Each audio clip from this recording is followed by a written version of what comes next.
మనం ప్రభు దగ్గర మనలో ఉన్నటువంటి బలహీనతలను ఆయన దగ్గర నిర్ణయించి ఆ తరువాత మనం ప్రార్థన చేయడం ద్వారా దేవుడు మన యొక్క ప్రార్థనకు తప్పనిసరిగా జవాబు ఇస్తాడని లేఖనాలు చేస్తున్నాయి. కాబట్టి మన ముందుగా ప్రార్థనకు ముందుగా మన బలహీనతలను దేవుని దగ్గర ఒప్పుకోవాల్సిన వారిని అవుతాం.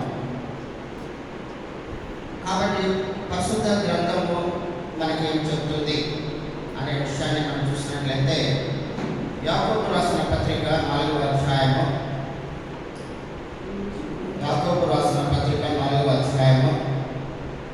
8వ వచనాన్ని మనం అందరం కూడా కలిసి చదువుతాం.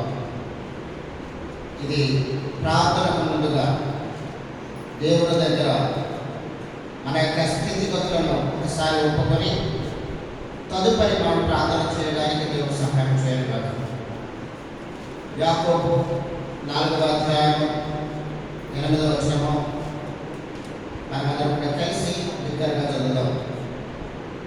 దేవుని ఎదురుకు రండి, అప్పుడు ఆయన మీ ఎదురు వచ్చును. పాపులారా మీ చేతులను శుభ్రం చేసుకున్నది, మీ మనసులారా మీ హృదయాలను పరిశుద్ధపరచుకోండి. ప్రభు సహాయంతో ప్రార్థన చేసుకుందాం.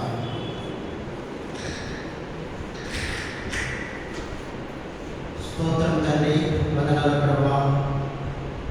ఈ రీతిగా మీ యొక్క అపారమైనటువంటి ప్రేమ, కృప, దయ మీ బిడ్డలమైన మాటలతో భరించి జగత్ పునాది వేయబడతామని క్రీస్తు ప్రభువులో మమ్మల్ని గుర్తెరిగి మా కొరకు తండ్రి ద్వితీయ కుమారుడైన యేసుక్రీస్తు వారు చేసిన బలియాగం ద్వారా, శిలువ యాగం ద్వారా తండ్రి మీరు మాకు ఇచ్చిన ఉచిత రక్షణ బట్టి వందనాలు. ఈ సమయంలో ప్రభా మీరు మా పట్ల చాలిన దేవుడిగా ఉన్నారు, సహాయకుడిగా ఉన్నారు, ప్రార్థనలను ఆలకించే దేవుడిగా ఉన్నారు. కనుక తండ్రి మీ సన్నిధిలో మీ బిడ్డలుగా మేము చేరి ప్రభా ప్రార్థనకు ముందుగా తండ్రి పాటల ద్వారా మిమ్మల్ని మహిమపరచడానికి మీరు చేసిన మేలును బట్టి వందనాలు. అదే రీతిగా తండ్రి మరి అనేక మంది బిడ్డలు మీరు తీసుకుని వచ్చారు, వచ్చిన వారిని బట్టి వందనాలు. ఇంకా మార్గంలో ఎవరైనా వస్తున్నట్లయితే లేక మీరు క్షమగా మహిళించమని ప్రార్థిస్తున్నాం. అదే రీతిగా తండ్రి అల్పడను ఎందుకు లేనివాడను తండ్రి మీ యొక్క జీవ గ్రంథాన్ని చూడడానికి కూడా తండ్రి నేను అర్హత లేనివాడను. అయినప్పటికీ కూడా మీ యొక్క లేఖనాలతో మీ నాతో మాతో మాట్లాడుతూ తండ్రి మీ లేఖనాలు ప్రభా నేను కూడా తండ్రి ధ్యానించడానికి ప్రభా మీ పరిచయంలో పాలుభాగస్తులు కావడానికి నాకు ఇచ్చిన ధన్యతను బట్టి వందనాలు. ఈ సమయంలో ప్రభా మీ యొక్క వాక్యం ద్వారా నాతో మాతో మీరు మాట్లాడండి. అదే రీతిగా తండ్రి యాకోబు రాసిన పత్రిక 4వ అధ్యాయం 8వ వచనం ద్వారా తండ్రి మా యొక్క హృదయాంతరంగాలను మేము ఒకసారి సరి చేసుకొని ప్రభా మా యొక్క బలహీనతను మీరు ఒప్పుకొని తండ్రి మీ దగ్గర మేము ప్రార్థించి మీరు పొందడానికి మీరు మాకు అందరికీ సహాయం చేసి నడిపించమని ఈ యొక్క మండలమంతా కూడా మీ ఆధీనంలో ఉంచుకొని మీరే ప్రభా ఘనత, మహిమ, ప్రభావాలు పొందమని ఈ ప్రార్థన మా ప్రభువును త్వరగానే యేసుక్రీస్తు వారి నామంలో మిక్కిలి హృదయంతో ప్రార్థించి వివరించున్నాం తండ్రి. ఆమేన్.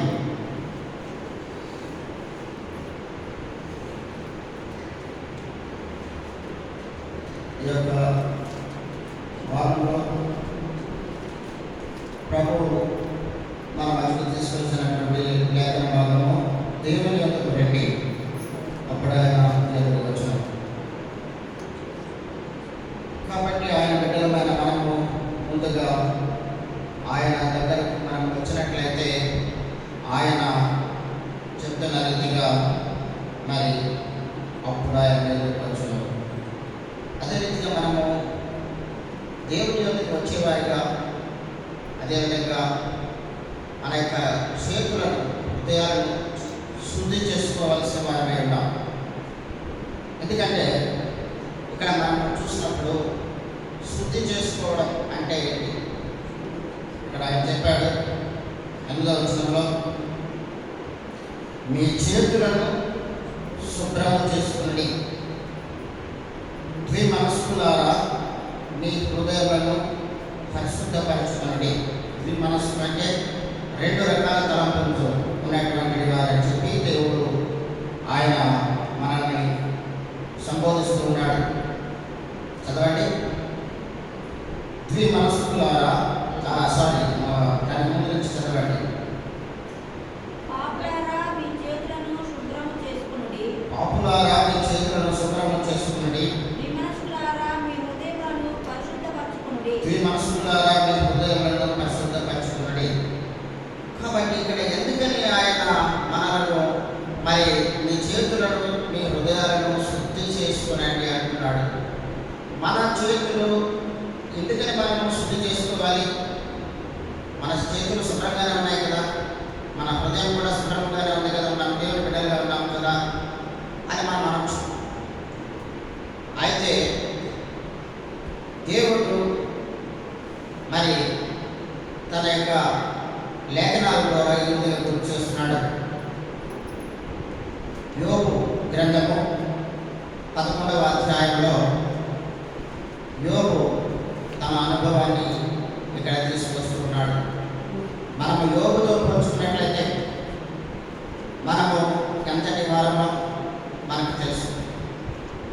ఆయన పొందిన ఆశీర్వాదాలు, ఆయన పొందినటువంటి శ్రమలతో మనం పోల్చుకున్నట్లయితే మనం ఏమి కాదు. అయితే ఇక్కడ యోబు గ్రంథం 11వ అధ్యాయం 14వ వచనంలో ఆయన ఏం చెప్తున్నాడో చదవండి. పాపము నీ చేతిలో నుండుట చూచి నీవు దాన్ని విడిచిన ఎడల, నీ గుడారములలో నుండి దుర్మార్గతను నీవు కొట్టివేసిన ఎడల, నిశ్చయముగా నిర్దోషుడై నీవు సంతోషించదువు, నిర్భయుడవై నీవు స్థిరపడి ఉందువు. కాబట్టి ఇక్కడ మరి యోబు తన అనుభవాన్ని చెప్తున్నాడు.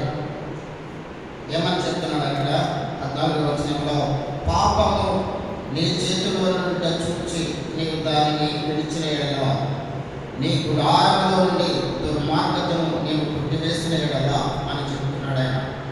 కాబట్టి ఇక్కడ పాపము అంటే ఏ విధంగా వస్తుంది అన్నది మనం చూసినట్లయితే మనము ఆదాము విషయంలో హవ్వ విషయంలో కూడా పరిశుద్ధ లేఖనాలు గుర్తు చేస్తూ ఉన్నాయి. ఏమైనా గుర్తు చేస్తున్నాయి?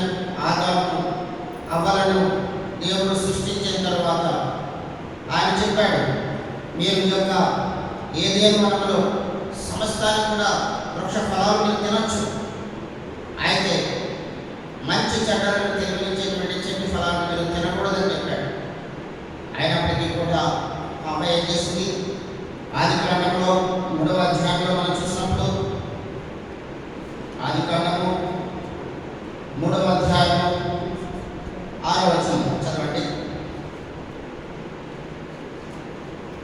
Genesis chapter 3 verse 6. స్త్రీ ఆ వృక్షము ఆహారముతో మంచిదియో కన్నులతో అందమైనదియో వివేకమిచ్చు రమ్యమైనదని ఉంట చూచినప్పుడు ఆమె దాని ఫలములలో కొన్ని తీసుకొని తిని తనతో పాటు తన భర్తను ఇచ్చెను, అతడు కూడా తినను. కాబట్టి ఇక్కడ మనం చూసినట్లయితే దేవుని యొక్క ఆజ్ఞను వారు అతిక్రమించారు. మొట్టమొదటిగా చూసినట్లయితే వారు యొక్క హవ్వ ఆ చెట్టును మొట్టమొదటిగా చూసింది అని చెప్పి రాయబడింది. తర్వాత చెయ్యి చాపింది, ఆ ఫలాన్ని తీసుకుంది, ఆ ఫలాన్ని ఆ చేతితో తింటూ ఉంది. ఆ యొక్క తింటున్న సమయంలో యొక్క వేళతో ఉన్నటువంటి యొక్క ఫలం యొక్క దాన్ని తింటూ ఉండడం ద్వారా నోటిలో ఆ చెయ్యి పెట్టుకోవడం ద్వారా ఆమెలో పాపం అన్నది ప్రవేశించింది. అంత మాత్రమే కాదు, తను తినడం మాత్రమే కాదు, తన భర్త కూడా ఇచ్చిందని అతను కూడా తను తినడం ద్వారా పాపము అతనిలోనికి అంతరంగం వరకు వెళ్ళిందని చెప్పి మనం గమనిస్తున్నాం. కాబట్టి ఇక్కడ మనం చూసినట్లయితే యోబు గ్రంథము 11వ అధ్యాయము 15వ వచనాన్ని ఒకసారి చదవండి. యోబు గ్రంథము 11వ అధ్యాయము 15వ వచనం. నిశ్చయముగా నిర్దోషిపై నీవు సంతోషించదవు, నిర్భయుడవై నీవు స్థిరపడి ఉందువు. కాబట్టి ఎప్పుడు నీ దుర్మార్గతను నీవు కొట్టివేసిన ఎడల, పాపం నీ చేతిలో ఉండడం చూసి నీవు దాన్ని విడిచిన ఎడల, నిశ్చయముగా నీ దోషుడై నీవు సంతోషించదు, నిర్భయుడవై నీవు స్థిరపడి ఉందువు. ఒకవేళ ఒకవేళ ఈ లోకంలో ఎవరైనా ఒక తప్పు చేసినట్లయితే, ఏదైనా ఒక దొంగతనం చేసి ఉండొచ్చు, లేక హత్య చేసి ఉండొచ్చు. అటువంటి సమయంలో వారికి ఎప్పుడు కూడా భయం ఉంటుంది. వారు ధైర్యంగా ఉండలేరు. ఏ సమయంలో మరి నేను నష్టపోతాను, ఏ సమయంలో నా యొక్క నేరము నిరూపించబడి నేను శిక్షకు పాత్రను అవుతాను అనేటువంటి భయం ఉంటుంది. కాబట్టి అక్కడ మరి యొక్క యోగ గ్రంథంలో 11వ అధ్యాయంలో మనం చూసినప్పుడు, నీ గుడారములో నుండి దుర్మార్గతను పూర్తి వేసిన యెడల నిశ్చయముగా నిర్దోషమై నీవు సంతోషించెదవు. పాపము చేతుల నుండి చూచిన దాన్ని విడిచిన యెడల నిర్దోషివై నీవు సంతోషించెదవు. నిర్భయుడవై నీవు స్థిరపడి ఉండవు. కాబట్టి తప్పిగా చేయని వారు నిర్భయంగా ఉంటారు. కాబట్టి దేవుని బిడ్డలమైన మనమందరం కూడా మనం దేవుని మీదే ఆధారపడి ఉన్నాం కనుక మనం నిర్భయంగా ఉంటున్నాం. దేవుడే నాకు సహాయకుడు. కాబట్టి మన యొక్క కష్టాలలో సుఖాలలో మనం దేవుడిని వెంటాడుతూ ఉన్నాం. మనం చూసినట్లయితే కరోనా సమయంలో మా అందరి చేతుల్లో కూడా ఏముండేది, జేబుల్లో ఏం పెట్టుకునేవారు, సిస్టర్స్ అయితే వారి హ్యాండ్ బ్యాగ్లో ఏం పెట్టుకునేవారు, శానిటైజర్ ఎందుకని పెట్టుకున్నాం? అది ఇక అపవిత్రంతో నిండి ఉంది, కర్మషంతో నిండిపోయి ఉంది సొసైటీ అంతా కూడా, ప్రపంచం అంతా కూడా. ఎయిర్పోర్ట్కి వెళ్ళినా, హాస్పిటల్కి వెళ్ళినా, షాప్కి వెళ్ళినా, ఇంట్లో కూడా ఉన్నప్పుడు కూడా శానిటైజర్, మాస్క్, అదేవిధంగా డిస్టెన్స్, ఇవన్నీ కూడా మెయింటైన్ చేస్తూ వచ్చాం.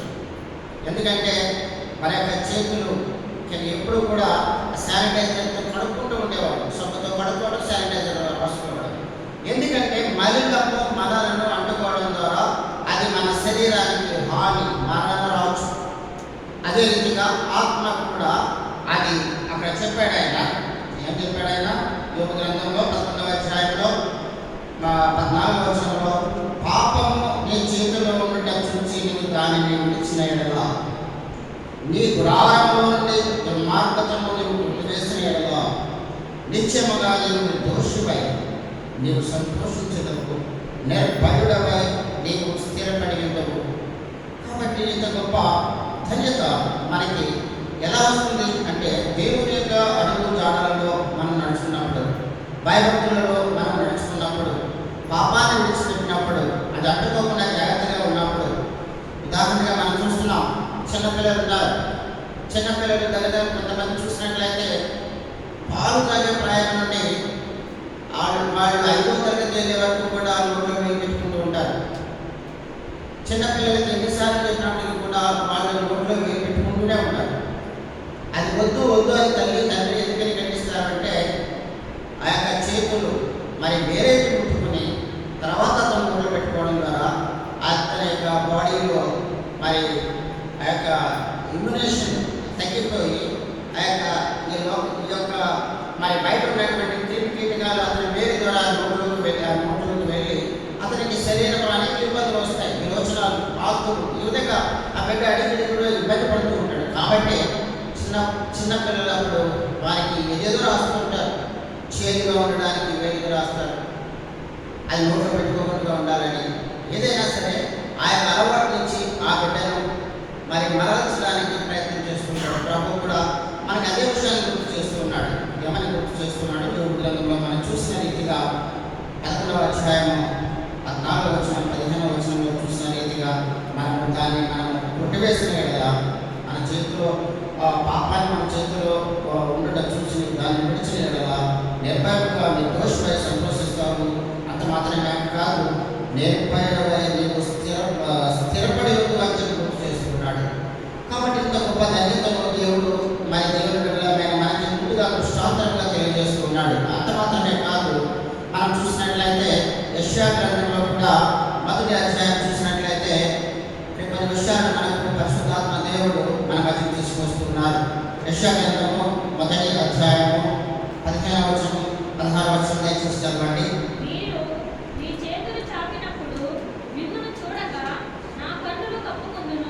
ఒకవేళ మనలో మరి దుర్మార్గత లేక దుష్టత్వము మన గృహంలో అంటే ఈ గుడారము అంటే మనం చూస్తున్నటువంటి ఇంటిలో కానీ మన హృదయంలో కానీ ఉన్నట్లయితే ఆయన ఏం చేస్తారంటున్నాడు? మీరు మీ చేతులు చాపినప్పుడు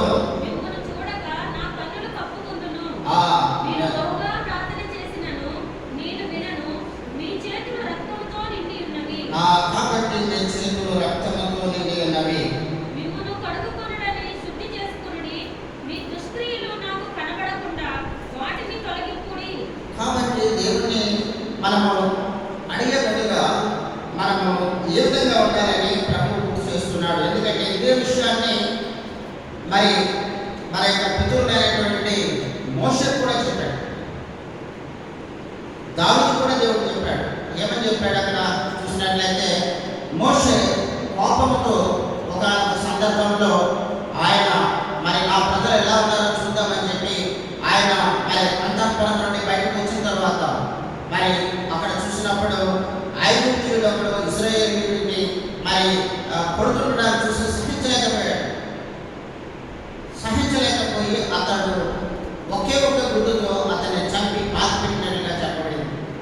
కాబట్టి అతను 40 సంవత్సరాలు ఫరో రాజ్యంలో, ఫరో అంతఃపురంలో ఉన్నప్పటికీ కూడా ఆ తర్వాత 40 సంవత్సరాలు ఆయన మరి సమస్త శాస్త్రాలు కూడా నేర్చుకోవడానికి మరి అతను విద్యాభ్యాసంలో ఉన్నప్పటికీ కూడా అతను మరి ఎన్నో శ్రమలను అనుభవించవలసి వచ్చింది.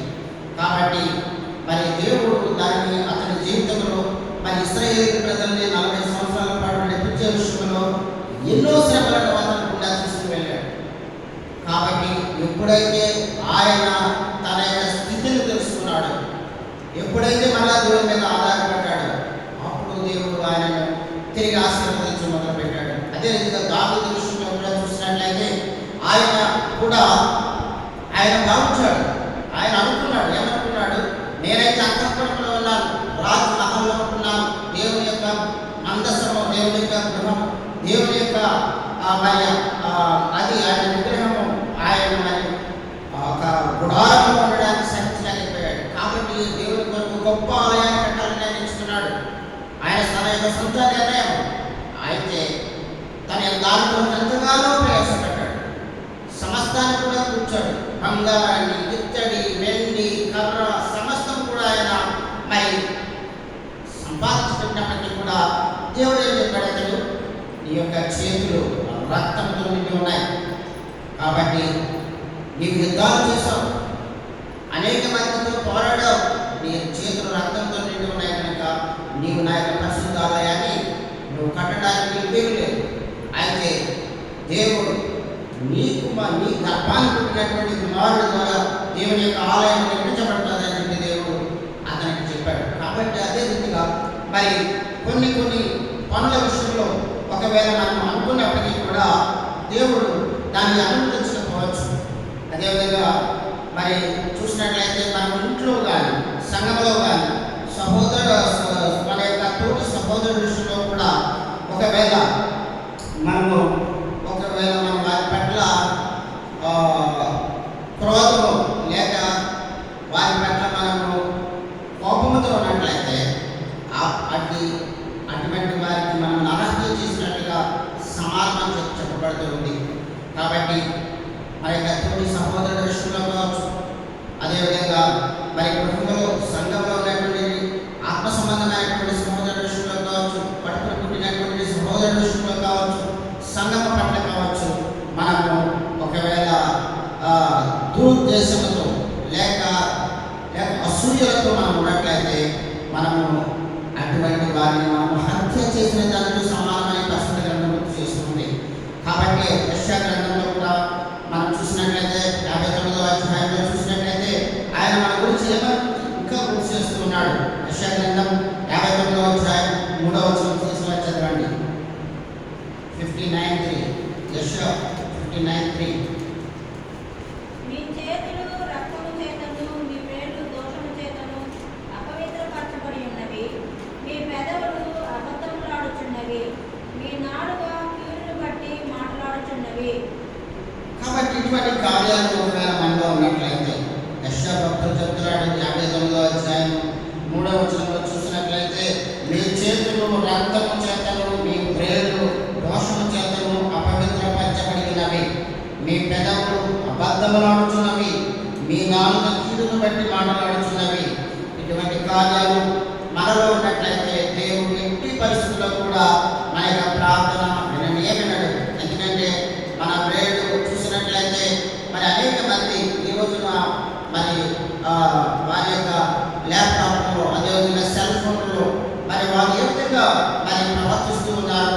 అదేవిధంగా ఒకవేళ ఈ రోజుల్లో చూసినట్లయితే 10 నిమిషాల పాటు నెట్వర్క్ ఆగిపోయినట్లయితే ఏం చేయాలో దిక్కు తోచనటువంటి పరిస్థితి మరి యూత్ మరి వెళ్ళిపోతూ ఉంది.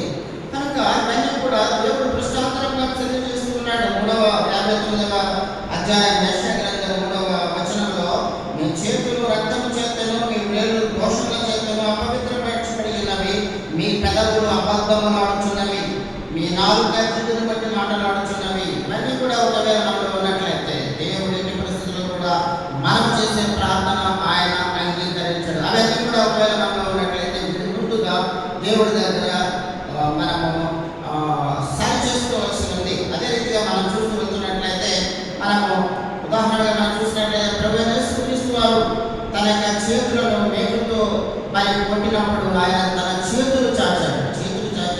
ఏమని చెప్పాడు ఆయన? నీ కొరకు నా కొరకు కూడా ప్రభువు సిలువలో తన యొక్క 2 చేతులు చాచి మన కొరకు ప్రాణాన్ని అర్పించాడని చెప్పి బైబిల్ చెప్తూ ఉంది. కనుక మనము ఈ లోకంలో ఏ విధంగా మాట్లాడుతున్నాం, ఏ విధంగా పనులు చేస్తున్నాము, ఏ విధంగా చర్యలు చేస్తున్నాము. పరిశుద్ధ గ్రంథంలో అనేక పనులు చేయొద్దు అని చెప్పి, అయినప్పటికీ కూడా ఆ పనులు చేస్తుంటూ కూడా మన దేవుని మందిరానికి వచ్చి ప్రభువా అది చెయ్యి, ఇది చెయ్యి, అది చెయ్యి అన్నట్లయితే ప్రభు ఏ విధంగా ఉంటుంది? కనుక ఇవన్నీ కూడా దృష్టాంతరంగా తెలియజేస్తున్నాడు. ఒకవేళ మన యొక్క హృదయాంతరంలో మనము దోషమైనదని మనకి చెప్పచ్చు, నాలో ఏ విధమైన దోషం లేదని మనం చెప్పచ్చు. అయితే లేఖనాలు గుర్తు చేస్తున్నాయి మనం ఏ విషయాల్లో తప్పిపోతున్నాం, ఏ విషయాల్లో మనం దేవుని మనం మహిమపరచలేకపోతున్నాం అనే విషయాన్ని మనం గుర్తించుకోవాల్సి ఉంది. కాబట్టి ఇక్కడ మరో మాట చూద్దాం. 2 దినవృత్తాంతములు 15వ అధ్యాయము 2 Chronicles chapter 15 7వ వచనం చదవండి. 15:7 2 Chronicles 2 దినవృత్తాంతాలు 15వ అధ్యాయము 7వ వచనం. కాగా మీరు బలహీనులు కాక ధైర్యము వహించుడి, మీ కార్యము సఫలమగును. కాబట్టి ఆయన ఏం చెప్తున్నాడంటే మనమందరం కూడా బలహీనమైనటువంటి చేతులు కలిగి ఉన్నాం. కాబట్టి మనం ఏం చేయాలంటే మనం ధైర్యం వహించాలి. మన చేతులు శుభ్రం చేసుకొని, అదేవిధంగా మన హృదయాన్ని శుభ్రం చేసుకొని, మనం ప్రభు దగ్గర మన బలహీనతలు ఉన్నట్లయితే వాటిని విడిచిపెట్టి ఆ తర్వాత మనం ప్రార్థన చేయాలి. ప్రార్థన ముందుగా ఇన్ని విషయాలను పరిశుద్ధాత్మ దేవుడు మనకు గుర్తు చేస్తున్నాడు. కనుకనే మనం ప్రార్థన చేసినప్పుడు కూడా మరి ముందుగా మనం ఈ విధంగా ప్రార్థన చేయవలసింది. ప్రభువా, నా హృదయాంతరంగాన్ని మీరు ఎరిగినటువంటి దేవుడు, నాలో ఉన్నటువంటి బలహీనతను మీరు సరిచేయండి, నన్ను శుద్ధీకరించండి, మీ యొక్క నామ మహిమ కొరకే నన్ను మీరు ఈ లోకంలో నిలబడి పరలోక స్వాస్థ్యాన్ని అనుభవించడానికి సహాయం చేయండి అని ప్రార్థించాలి. ముందుగా ఒప్పుకొని విడిచిపెట్టి ప్రార్థించాలి. ప్రార్థన కొరకే మనము కొన్ని వచనాలు చూద్దాం. ఇవన్నీ కూడా మనకు ప్రభు దగ్గర ఒప్పుకోలు కొరకు మనం చూసినటువంటి విషయాలు. ప్రార్థన కొరకే మనం క్లుప్తంగా చూద్దాం. 1 తిమోతి 2వ అధ్యాయం 1 తిమోతి 2వ అధ్యాయం 1 తిమోతి chapter 2 verse 8 8వ వచనం తీసుకుని చదవండి. కావున ప్రతి స్థలమందును పురుషులు కోపమును సంశయములను లేనివారై పవిత్రమైన చేతులెత్తి ప్రార్థన చేయవలనని కోరుచున్నాను. ఇక్కడ మనం చూసినట్లయితే మరి పౌలు గారు గుర్తు చేస్తూ ఉన్నారు. ఏమని గుర్తు చేస్తున్నారు? ఆయన ప్రార్థనకు వెళ్ళడానికి ముందుగా మరి పరిశుద్ధ లేఖనం మనకేం గుర్తు చేస్తుందంటే, ప్రతి స్థలమందును పురుషులు కోపమును సంశయములు లేని వారే పవిత్రమైన చేతులెత్తి ప్రార్థన చేయవలని కోరుచున్నాను.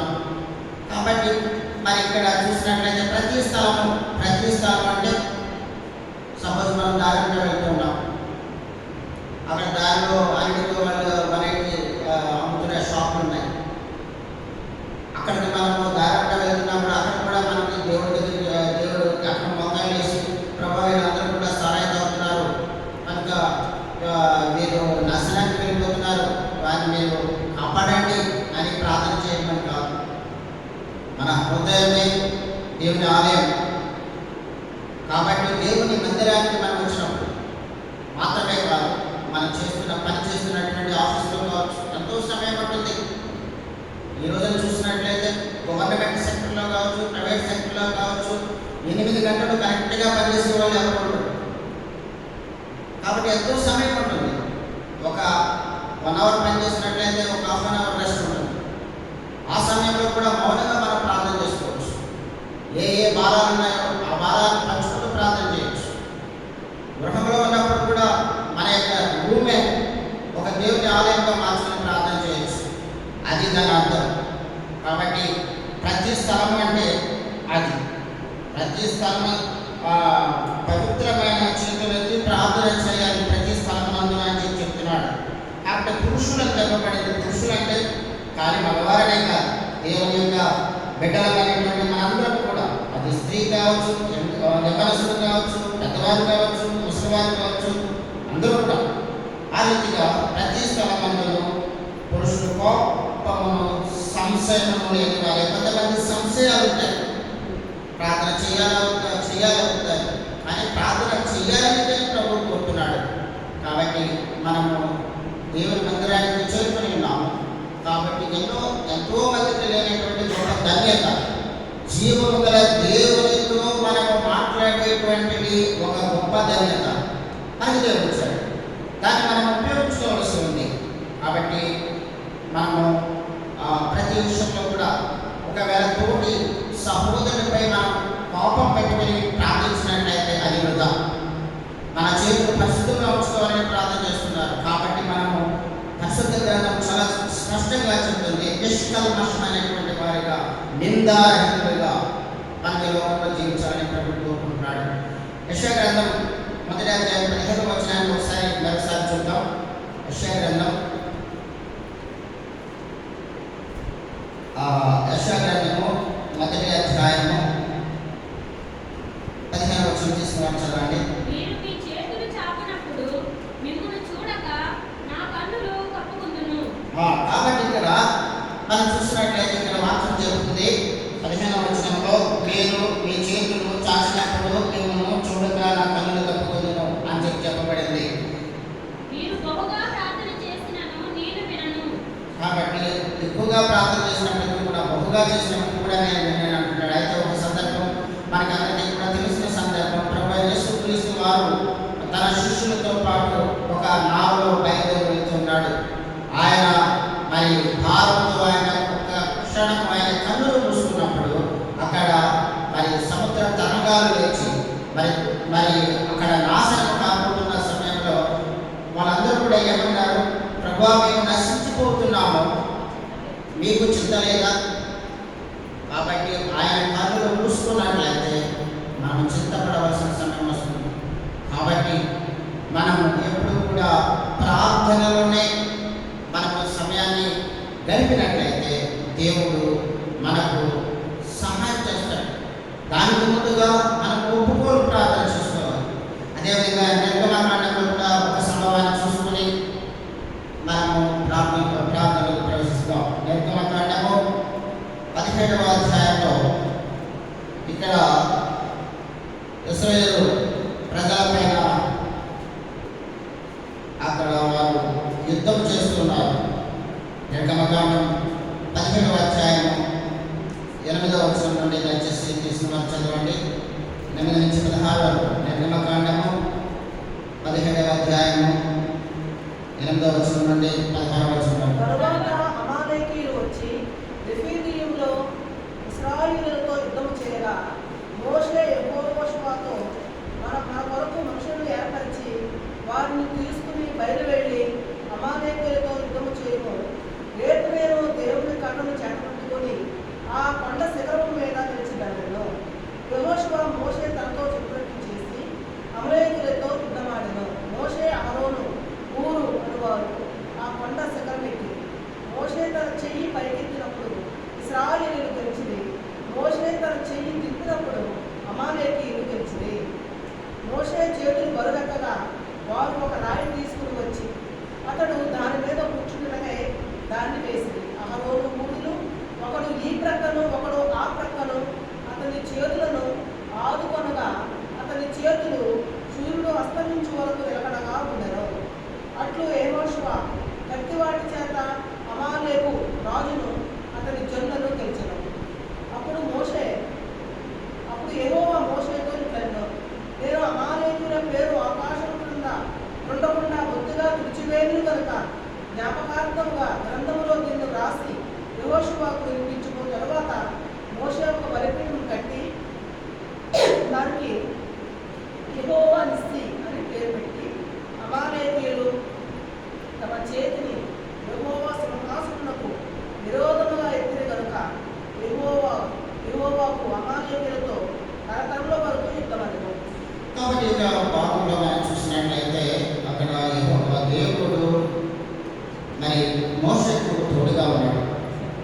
అదేవిధంగా మోషకి సహాయకుడిగా యెహోషువ ఉన్నాడు.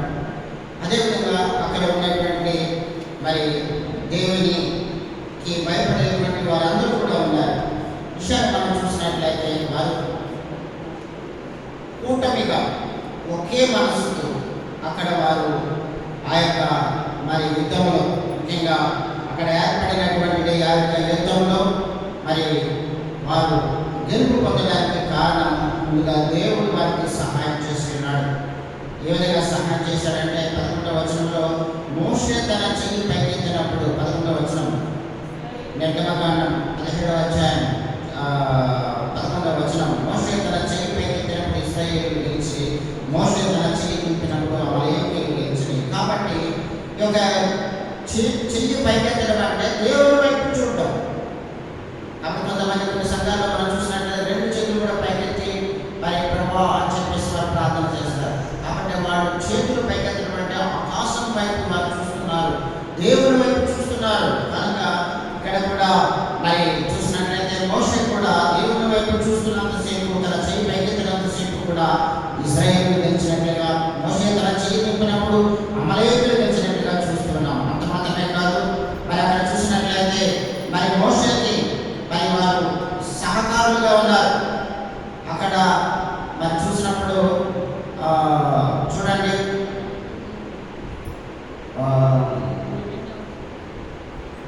మోషే 12వ వచనం చదవండి. మోషే చేతులు ప్రవేశంగా వారు ఒక రాయి తీసుకుని వచ్చి ఒక రాయి తీసుకుని వచ్చి వారికి ఏం చేస్తారు, సహాయం చేస్తున్నారు. మోషేకి తీసుకుని వచ్చి అతడు దాని మీద కూర్చుండుటకై దానిని వేసిరి. అతడు దానిపై కూర్చుంటే దాన్ని వేసిరి.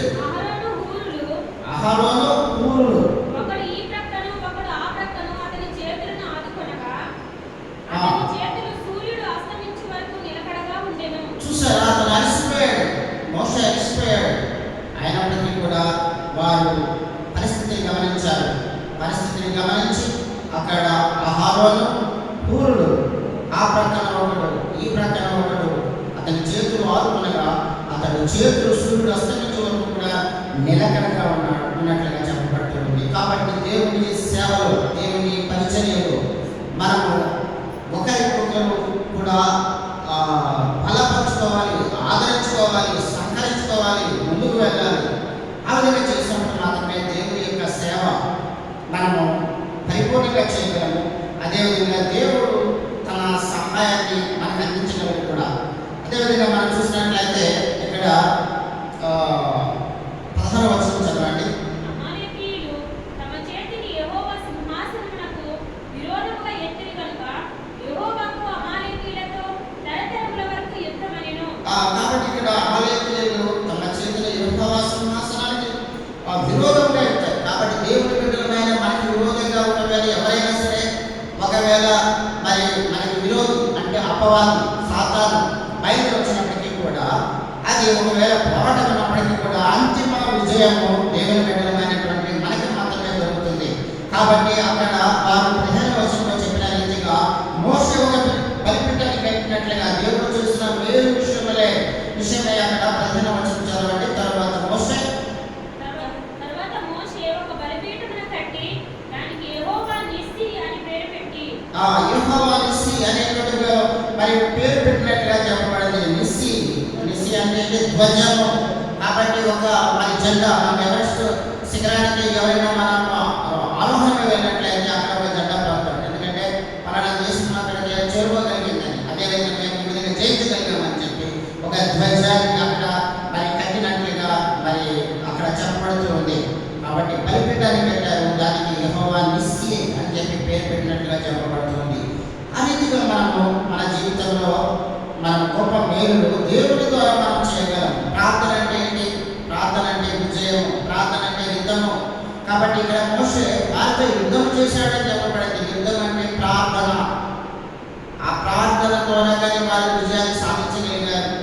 కాబట్టి ఒకవేళ ఈ లోకంలో కూడా అధికారుల యొక్క మనసులను, అధిపతుల యొక్క మనసులను మార్చగలవాడు దేవుడే. కాబట్టి వారు ఒకవేళ మనకి విరోధంగా ఉన్నప్పటికీ కూడా, కొన్ని పరిస్థితులు మనకి వికటంగా ఉన్నప్పటికీ కూడా, మనలో అనేక ఇబ్బందులను కల్పిస్తున్నప్పటికీ కూడా ఈ లోకము మనం వాటిని జయించగలిగాయి అంటే ప్రార్థన అనే సంబంధించినటువంటి యుద్ధము, తద్వారా మనము జయాన్ని పొందగలం. అదే విధంగా మనం చూసినట్లయితే నిర్గమకాండంలో ఒక మాటను చూద్దాం. నిర్గమకాండము 4వ అధ్యాయము 20వ వచనం తీసుకువచ్చండి. 4:20.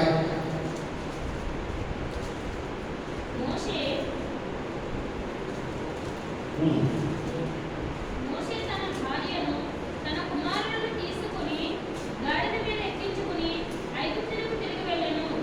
మోషే దేవుని కర్రను తన చేత పట్టుకుని పోయెను. మోషే దేని పట్టుకుని వెళ్ళాడు? దేవుని దేవుని కర్రను తన చేత పట్టుకుని పోయెను. తన చేత పట్టుకుని వెళ్ళాడు. కాబట్టి దేవుని యొక్క కర్ర అంటే దేవుని యొక్క ఆయుధము, దేవుని యొక్క ప్రసన్నతలో అతను మరి ముందుకు కొనసాగినప్పుడు అతడు మరి అంతకుముందు చూసినట్లయితే తన యొక్క సొంత ప్రణాళికలతో ఆయన ముందుకు వెళ్ళాడు. అయితే ఇప్పుడు తన దేవుని యొక్క కర్రను పట్టుకుని వెళ్ళాడు. కాబట్టి అతడు జయాన్ని అన్ని విషయాలు కూడా జయాన్ని పొందగలిగాడు. కాబట్టి దేవుని యొక్క కర్ర మన దగ్గర ఉన్నట్లయితే మనము ఆ యొక్క శక్తి, దేవుని కర్ర అంటే దేవుని యొక్క శక్తిని, దేవుని యొక్క శక్తి మన దగ్గర ఉన్నట్లయితే దేవుడు మన ద్వారా అద్భుతమైన కార్యాలను మన పట్ల కూడా చేయగలడు. కాబట్టి ఆ విధంగానే మరి మోషేకి దేవుడి కర్ర లేక దేవుని యొక్క శక్తి ఆయనలో ఉండగలగానే ఆయన మరి ఒక్కడు కాదు, ఆయన దేవుని బలముడు కాబట్టి ఆయన మరి ఎర్ర సముద్రాన్ని మరి ఆ యొక్క ఇశ్రాయేలు ప్రజలను రహదారి వలె చేయడానికి దేవుడు సహాయపడ్డాడు. ఆ యొక్క సముద్రం రెండుగా చీలిపోవడానికి, అదేవిధంగా అడ్డుగోడగా ఏర్పడడానికి, రహదారిగా మారడానికి దేవుడు అతనికి సహాయపడ్డాడు. కాబట్టి అదే దేవుడు, అదే మోషేకి సహాయం చేసినటువంటి దేవుడు ఈ రోజున బేతేలులో ఉన్నటువంటి ఆయన బిడ్డలమైన మనకు కూడా చేయడానికి సిద్ధంగా ఉన్నాడు. అయితే ఆయన చెప్పిన రీతిగా మనము ఒప్పుకోలు ప్రాంతంలో మనం చూసిన రీతిగా మనము ఆయన దగ్గర మన యొక్క బలహీనతలను కూడా మనం ఒప్పుకొని మనం వాటిని విడిచిపెట్టి మరి ఆయనకు దగ్గరగా ఉన్నప్పుడు దేవుడు తప్పనిసరిగా మనకి సహాయం చేస్తాడు. ఎందుకంటే ఇక్కడ ఆఖరిగా మనం ఒక మాట చూద్దాం. దేవుడు ఆయన చేతికి 2 పలకలను ఇచ్చినట్టుగా చెప్పబడుతూ ఉంది. నిర్గమకాండము 34వ అధ్యాయము 29వ వచనం. ఈ వచనాన్ని చూస్తే మనం ప్రార్థనలో వెళ్దాం. నిర్గమకాండము 34వ అధ్యాయము 29వ వచనం. మోషే సీనాయి కొండ దిగుచుండగా శాసనములు కల ఆ 2 పలకలు మోషే చేతిలో ఉండెను. అతడు ఆ కొండ దిగుచుండగా ఆయన అతనితో మాట్లాడుచున్నప్పుడు తన ముఖ చర్మము ప్రకాశించిన సంగతి మోషేకు తెలిసి ఉండలేదు. కాబట్టి ఇక్కడ 34వ అధ్యాయం 29వ వచనంలో చూసినట్లయితే మోషే సీనాయి కొండ దిగుచుండగా శాసనములు గల ఆ 2 పలకలు మోషే చేతిలో ఉండెను. అతడు ఆ కొండ దిగుచుండగా ఆయన అతనితో మాట్లాడుతున్నప్పుడు తన ముఖ చర్మము ప్రకాశించిన సంగతి మోషేకి తెలిసి ఉండలేదు. కాబట్టి యొక్క 2 పలకలు అంటే ఏంటంటే శాసనములు గల 2 పలకలు అంటే ఇప్పుడు మనం చేతిలో ఉన్నటువంటి పరిశుద్ధ గ్రంథమే, క్రొత్త నిబంధన, అదేవిధంగా పాత నిబంధన. ఈ 2 పలకలు ఈ యొక్క కొత్త నిబంధన, పాత నిబంధనలో మన దగ్గర బైబిల్ రూపంలో ఉంది.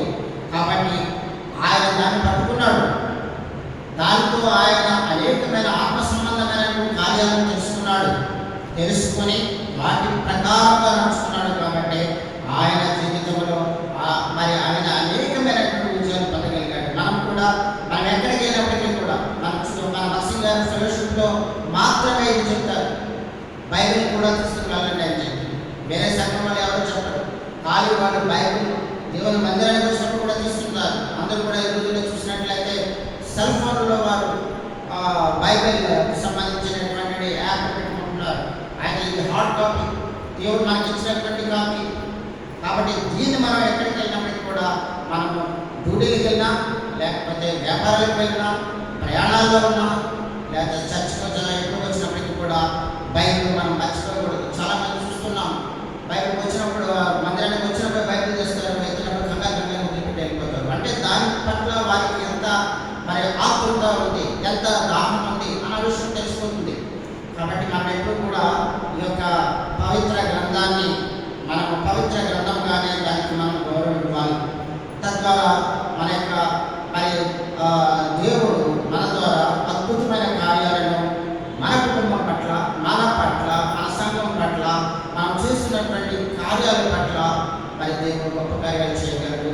ఆ చేయడానికి సమర్థుడుగా ఉన్నాడు. కాబట్టి ఆ విషయాన్ని గమనించిన వారిగా మనం ప్రార్థించే ప్రార్థనలకు ముందుగా దేవుని దగ్గర మనస్థితి ఎలా ఉందో ఒకసారి చెప్పుకొని తర్వాత ప్రార్థన చేద్దాం. దేవుడు తోడుగా ఉన్నాడు కాబట్టి ఆయన మరి ఆ యొక్క ఇశ్రాయేలు ప్రజలను కానాను నడిపించే విషయంలో ఎన్ని ఉపద్రవాలు వచ్చినా, ఎన్ని కష్టాలు వచ్చినప్పటికీ కూడా ఆయన దేవుని వైపు చూస్తాడు. కాబట్టి ఆయన జయాన్ని పొందుతున్నాడు. అదే రీతిలో మన జీవిత యాత్రలో కూడా ఎన్ని తుఫానులు వచ్చినా, ఎన్ని ఇబ్బందులు వచ్చినా, ఎన్ని కష్టాలు వచ్చినా వాటిని జయించడానికి మనం పట్టుకోవాల్సింది ఏంటంటే ఆయన ధర్మశాస్త్రాన్ని, అదే రీతిగా మనలో ఉన్న బలహీనతను ఒప్పుకొని సరి చేసుకుని ఆయన దగ్గర ప్రార్థించినప్పుడు తప్పనిసరిగా దేవుడు మనకు సహాయం చేస్తాడు. కాబట్టి ఆ విధమైన అనుభవంతో మనం ప్రార్థనలోకి వెళ్దాం. దేవుడు ఈ యొక్క వర్తమానాన్ని ఆశీర్వదించుకున్నాక విన్న వచనాన్ని ఆధారం చేసుకుని కృతజ్ఞతగా ప్రార్థించండి. అదేవిధంగా మీకు ఉన్నటువంటి భావాలను కూడా పంచుకుంటూ దేవుని సన్నిధిలో